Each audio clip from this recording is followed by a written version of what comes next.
Welcome to part 3. France has fallen. Paris has gone silent. Most of Europe is now under German control. But now, the war is about to enter a whole new phase. Moreover, the Soviet Union had attacked Bessarabia, occupying it and creating a new threat to the Germans on the Eastern Front. Considering all this, Adolf Hitler ordered the closure of the British front and to focus on the Eastern Front. Following this disaster, on October 7, 1941, under Göring's command, the German Air Force was forced to withdraw, and the operation ended unsuccessfully. The British Air Force had inflicted severe damage on German planes over London. Within a month, the British had lost 700 planes, but they had managed to shoot down 3,000 German planes. The number of bombs dropped on the city of London within 2 months was determined to be 20,000. Mussolini, who came to power in Italy, saw himself as similar to Hitler. Furthermore, Italy wanted to prove that it was at least as strong as Germany and to pursue an expansionist policy like the Germans. As the first step, in 1939, Italy entered Albanian territory and brought Albania under its control. Then, impressed by the German skill in the French campaign, Italy joined World War II on June 10, 1940, alongside the Axis powers. Italy's next target was Greece. In October 1940, early in the morning, Italy issued an ultimatum to Greece, demanding that Greece join Italy. When Greece did not comply, Italy sent its armies from Albania into Greece within 3 hours. Mussolini's main purpose in invading Greece was to prove that Italy was as strong as the German army. However, things did not go as Mussolini wished. The Greek army defeated the Italians and captured a quarter of Albania, which was under Mussolini's occupation. This success of the Greek army was the first victory in territories occupied by multiple forces during World War II. On April 6, 1941, after Italy suffered this defeat, Germany had to come to Italy's aid.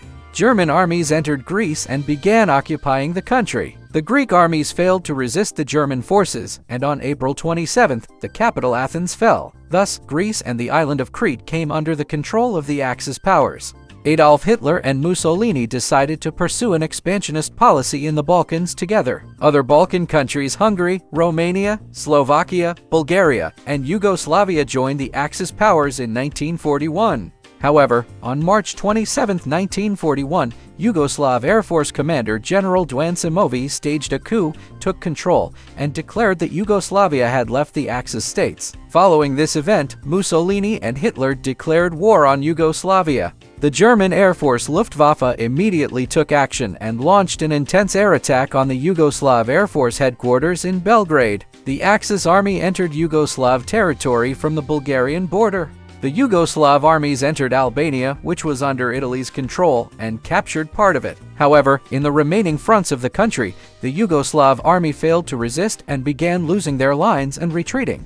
Historians attribute the sudden collapse of the Royal Yugoslav Army to poor training, weak equipment, and also the rebellion of Croats within the Yugoslav Army. On April 17, 1941, around noon, the Yugoslav Army unconditionally surrendered and signed an armistice agreement. Subsequently, Yugoslavia was occupied by the Axis powers. After the unsuccessful operation in Great Britain in the north, Adolf Hitler achieved the results he wanted in the Balkans. This time, he set his sights on the Eastern Front, namely the territory of the Soviet Union. Before the end of the war, the Germans began massing their troops at the Soviet border from the Balkan front.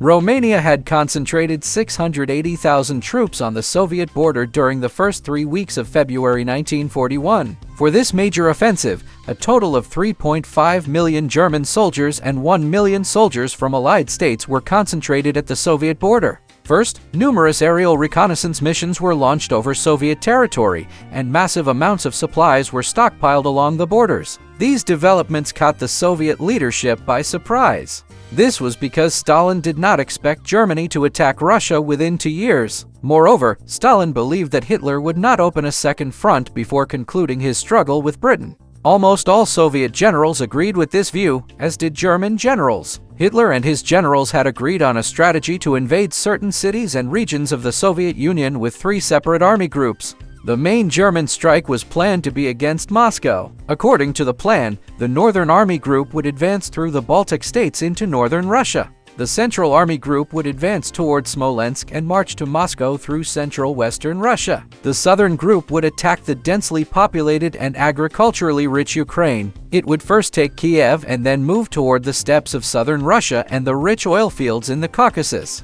After extensive preparations, on June 22, 1941, at 4:45, over 4.5 million soldiers and 600,000 tanks of the Axis powers crossed the Soviet Union's borders. Panzer forces began encircling hundreds of thousands of Soviet soldiers. Additionally, as part of the Blitzkrieg operation, the German Air Force nearly destroyed the western elements of the Soviet Air Force during the first week of the operation. The Red Army retreated behind the Dnieper and Dova rivers. Civilians in the areas vacated by the Red Army could not be evacuated and were left at the mercy of the occupying forces. Minsk fell into German hands on June 28, 1941.